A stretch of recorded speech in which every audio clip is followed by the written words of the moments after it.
We're about to get real. I'm pulling my hair back.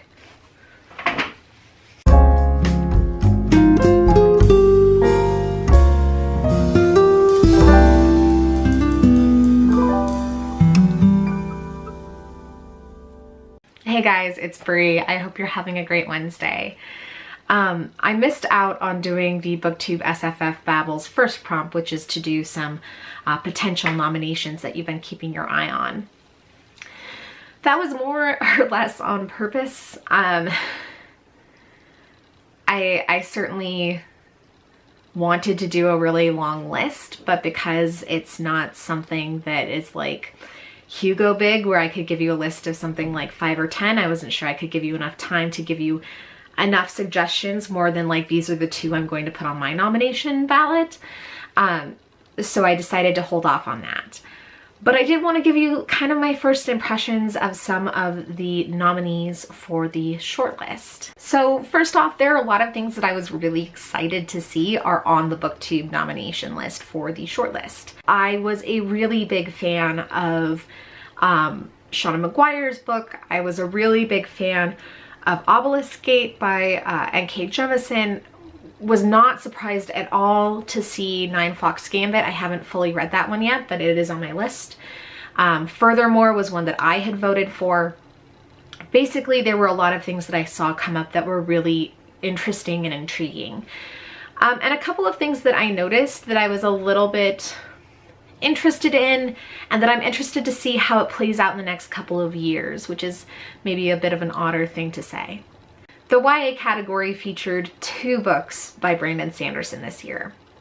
You may know how I feel about Sanderson. He's not my favorite author. But I was not surprised by this. Mostly because Brandon Sanderson is really popular and he's someone who, even if you don't read YA, you're probably going to pick up his YA books.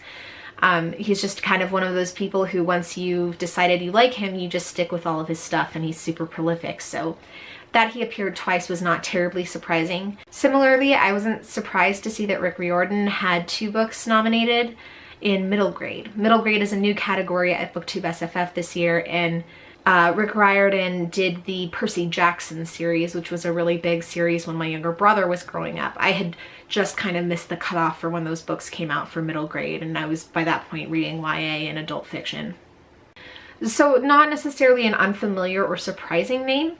I think one of the things that I've decided because of this, though, is that aside from the fact that I'm conflicted over the fact that 2 authors were nominated twice in the same category, I'm taking this as maybe a sign that I need to vary my reading age-wise as opposed to just the typical diversity aspects. I'm not good at reading YA in middle grade. I'm just not.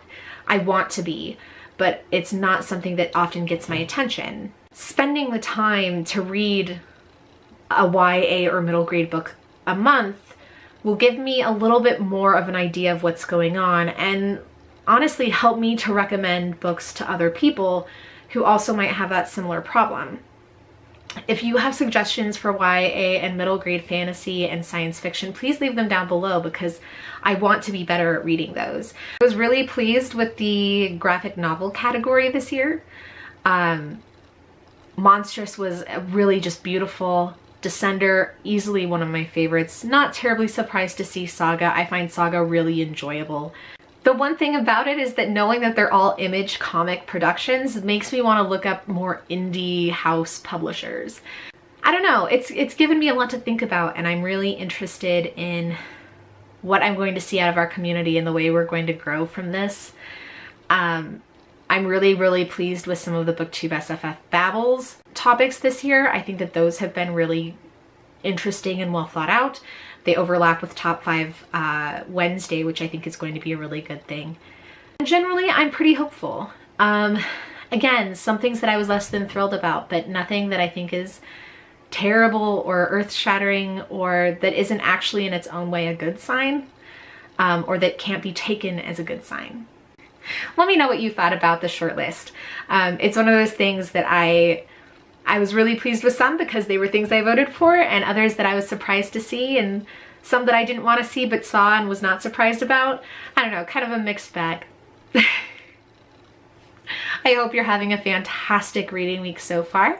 Remember to like, comment, and subscribe, and I will see you Friday with my Friday reads.